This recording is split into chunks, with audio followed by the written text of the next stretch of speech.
رضي الله تعالى عنه قال رسول الله صلى الله عليه وسلم احرص على ما ينفعك واستعن بالله ولا تعجزن وإن أصابك شيء فلا تقل لو أنني فعلت كذا لكان كذا وكذا لكن قل قدر الله وما شاء فعل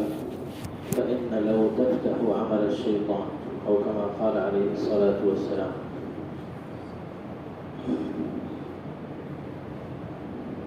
محترم حضرات،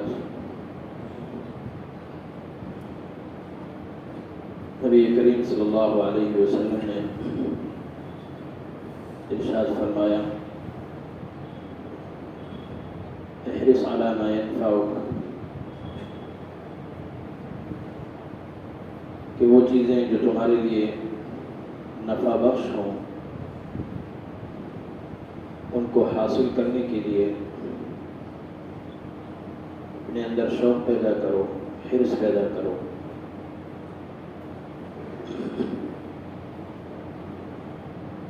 آدمی کو دینی اور دنیاوی ہر اعتبار سے اپنے فائدے کے کاموں کی فکر ہونی چاہیے اور بے فائدہ اور فضول کاموں اور مشاغل سے آدمی کو دور رہنا چاہیے۔ اسی لیے نبی کریم صلی اللہ علیہ وسلم نے ارشاد فرمایا من حسن اسلام المرء ترکہ ما لا یعنی، کہ ایک اچھے مسلمان کی پہچان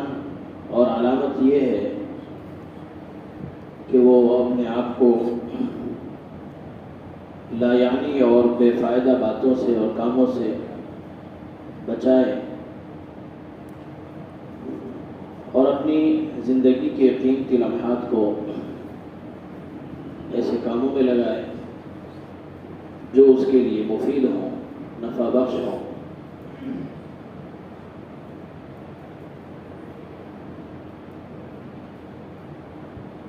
نبی کریم صلی اللہ علیہ وسلم نے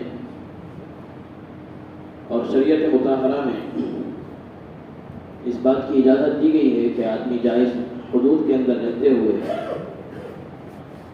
دنیا کے اعتبار سے جو فائدے کی چیز ہیں ان کو حاصل کرنے کے اندر اپنے آپ کو لگائے، بلکہ بسا اوقات یہ ضروری بھی ہو جاتا ہے۔ لیکن سب سے زیادہ اہم اور قابل توجہ جو چیز ہیں یا جو اعمال ہیں وہ ہیں جن کا تعلق آخرت سے ہے۔ اس لیے آدمی کو اپنے دل کے اندر آخرت والے اعمال کی فکر پیدا کرنی چاہیے، شوق پیدا کرنا چاہیے۔ اس لیے کہ جب تک آدمی کے اندر کسی چیز کا شوق نہیں ہوتا تو اس کے لیے اس عمل کی انجام دہی اور اس کا کرنا مشکل ہوتا ہے۔ لیکن اس کے برخلاف اگر آدمی کے اندر شوق ہے تو پھر آدمی کے لیے اس عمل کو کرنا آسان ہو جاتا ہے، اگرچہ اس کو اس کے اندر مشقت بھی برداشت کرنا پڑے۔ چنانچہ اگر آدمی کے اندر نماز کا شوق نہیں ہے تو اس کے لیے نماز کی پابندی مشکل ہو جاتی ہے۔ اسی طرح اگر تلاوت قرآن کا شوق آدمی کے اندر نہ ہو تو اس کے لیے قرآن کریم کی تلاوت کرنا مشکل ہو جاتا ہے۔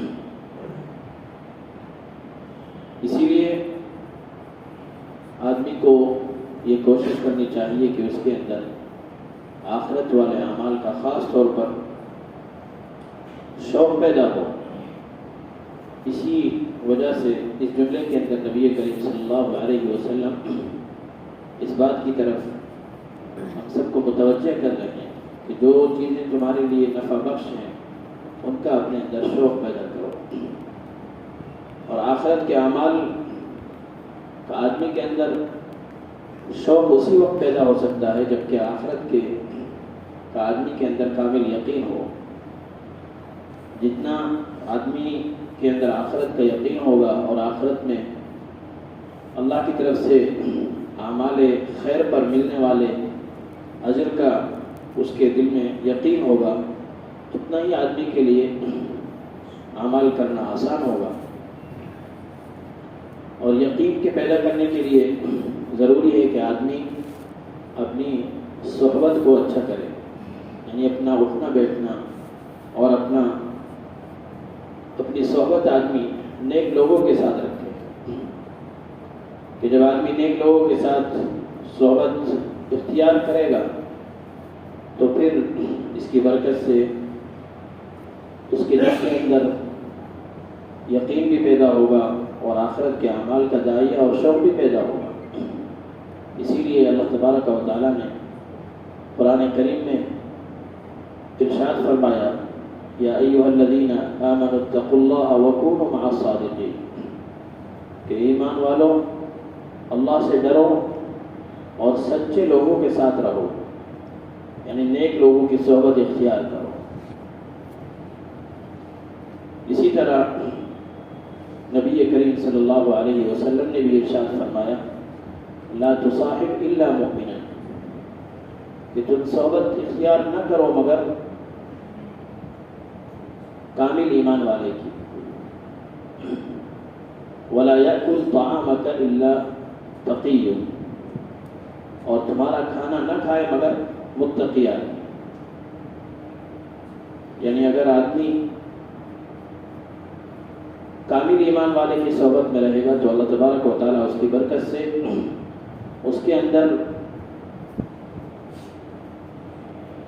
اچھے کاموں کی، اعمال خیر کے یقین پیدا کرے گا،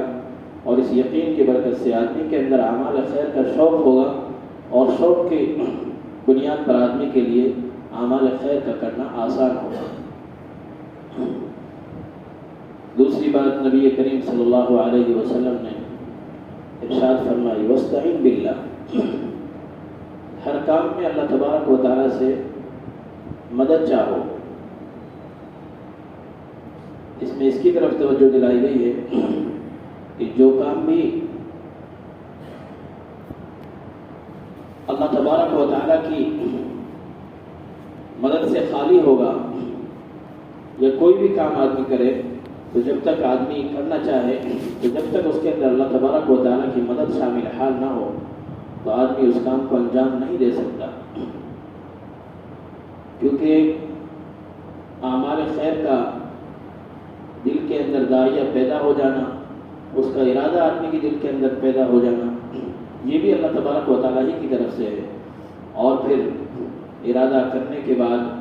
اس عمل کے لیے آدمی کے اعضاء اور جوارح کا اس عمل پر آمادہ ہو جانا، یہ بھی اللہ تبارک و تعالیٰ کے حکم کے بغیر نہیں ہو سکتا۔ اس لیے ضروری ہے کہ آدمی ہر کام کے اندر اللہ تبارک و تعالیٰ کی مدد اور نصرت کو طلب کرے، اس کے لیے دعا کرے۔ اسی لیے نبی کریم صلی اللہ علیہ وسلم نے خاص طور پر حضرت معاذ بن جبل رضی اللہ تعالیٰ عنہ کو یہ وصیت فرمائی تھی کہ ہر نماز کے بعد تم اس دعا کا اہتمام کیا کرو، اللہم اعنی علی ذکرک و شکرک و حسن عبادتک، کہ اللہ آپ میری مدد فرمائیے اپنا ذکر کرنے پر، اپنا شکر کرنے پر، اور آپ کی عبادت اچھی طرح کرنے پر۔ تو اس میں یہ سبق ہے کہ آدمی کو جہاں کسی کام کے کرنے کے لیے یا کسی چیز کے حاصل کرنے کے لیے دنیاوی اسباب آدمی اختیار کرے تو وہیں اس کے لیے یہ بھی ضروری ہے کہ وہ اللہ تبارک و تعالیٰ سے بھی مدد چاہے۔ اس کے بعد نبی کریم صلی اللہ علیہ وسلم نے ارشاد فرمایا، وَلَا تَعْجِزْ، اور تو عاجز اور نکما مت بنو، یعنی اگر تمہارے اندر کسی کام کے کرنے کی استعداد موجود ہے اور مواقع بھی موجود ہے، آپ کر سکتے ہیں، لیکن صرف سستی اور کاہلی کی وجہ سے آپ اس کام کو نہیں کرتے ہیں، تو ایسا آدمی کو نہیں کرنا چاہیے. سستی اور کاہلی کی وجہ سے کسی عمل خیر سے آدمی کو پیچھے نہیں رہنا چاہیے، اس لیے کہ سستی اور کاہلی اس کا انجام ہمیشہ محرومی ہوتا ہے، ناکامی ہوتا ہے. اسی لیے نبی کریم صلی اللہ علیہ وسلم نے مختلف مواقع پر جو دعائیں ہمیں سکھائی ہیں اس کے اندر سستی اور کاہلی سے پناہ مانگی گئی ہے. چنانچہ جو دعا منقول ہے، اللہم انی اعوذ بک من الکسل، اے اللہ میں آپ کی پناہ چاہتا ہوں سستی سے، والعجز اور عاجزی سے اور بے بسی سے. تو اس لیے آدمی کو اس بات کا بھی اہتمام کرنا چاہیے کہ اگر اس کے لیے کسی نیک کام کرنے کے مواقع میسر ہیں اور آدمی کر بھی سکتا ہے تو اس کو صرف سستی کی وجہ سے اپنے ہاتھ سے نہیں جانے دینا چاہیے، بلکہ اس کو آدمی کو عمل کرنا چاہیے. اور اس کے بعد پھر نبی کریم صلی اللہ علیہ وسلم نے ارشاد فرمایا، وَإِنْ أَصَابَكَ شَيْءٌ فَلَا تَقُلْ لَوْ أَنَّنِي فَعَلْتُ كَذَا لَكَانَ كَذَا وَكَذَا، کہ اگر کوئی مصیبت تمہیں پہنچ جائے، کوئی حادثہ تمہارے ساتھ پیش آ جائے، تو یہ نہ کہو کہ اگر میں ایسا یا ویسا کر لیتا تو یہ ایسا نہ ہوتا، یہ حادثہ پیش نہ آتا،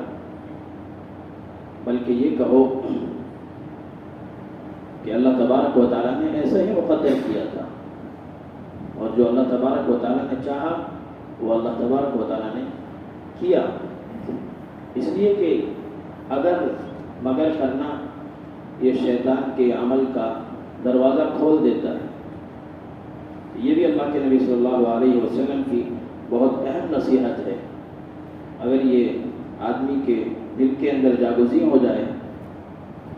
تو پھر اس کے لیے بہت بڑی بڑی مصیبتوں کا جھیلنا آسان ہو جائے، اور بلکہ کوئی مصیبت اس کے لیے مصیبت نہ رہے. لیکن اس کے برخلاف اگر آدمی اس طرح کا رویہ اختیار کرے کہ اگر میں فلاں کام کر لیتا یا اگر فلاں تدبیر اختیار کی جاتی تو مثلاً فلاں موت سے بچ جاتا یا فلاں حادثہ نہ ہوتا، اگر آدمی اس طرح کی باتیں کرتا ہے تو اس سے آدمی کو کبھی بھی سکون قلبی حاصل نہیں ہوتا، بلکہ ہمیشہ اس کے دل کے اندر ایک کسر باقی رہتی ہے. اسی کو نبی کریم صلی اللہ علیہ وسلم نے فرمایا کہ یہ اگر مگر کرنا یہ شیطان کے دروازے کو کھول دیتا ہے، یعنی آدمی کے اندر وسوسے پیدا ہوتے ہیں اور آدمی گویا کہ اللہ تبارک و تعالیٰ کی ذات پر جو بھروسہ اور اس کے جو فیصلے پر راضی ہونا ایک ایمان والے کی علامت ہے اور ایک ایمان والے کی شان ہے، اس کے خلاف شیطان آدمی کو اس کے اندر مبتلا کر دیتا ہے. تو ایک ایمان والے کی شان یہ ہے کہ اگر کوئی حادثہ اس کے ساتھ پیش آ جائے، کوئی مصیبت پیش آ جائے، تو اس پر یہ سمجھ کر کہ اللہ تبارک و تعالیٰ کی طرف سے یہی طے تھا اور اللہ تبارک و تعالیٰ نے ہی اپنی مشیت سے ایسا کیا ہے، آدمی کو راضی رہنا چاہیے. اس سے فائدہ یہ ہوگا کہ آدمی کے دل کے اندر سکون پیدا ہوگا اور پھر صبر کرنا اس کے لیے آسان ہوگا، جس کے نتیجے میں آدمی کو دنیا کے اندر بھی زندگی کی کامیابی کے ساتھ گزارنا آسان ہوگا اور آخرت میں بھی اللہ تبارک و تعالیٰ اس کو اس کا اجر عطا فرمائیں گے. اللہ تبارک و تعالیٰ ہم سب کو ان باتوں کا یقین نصیب فرمائے اور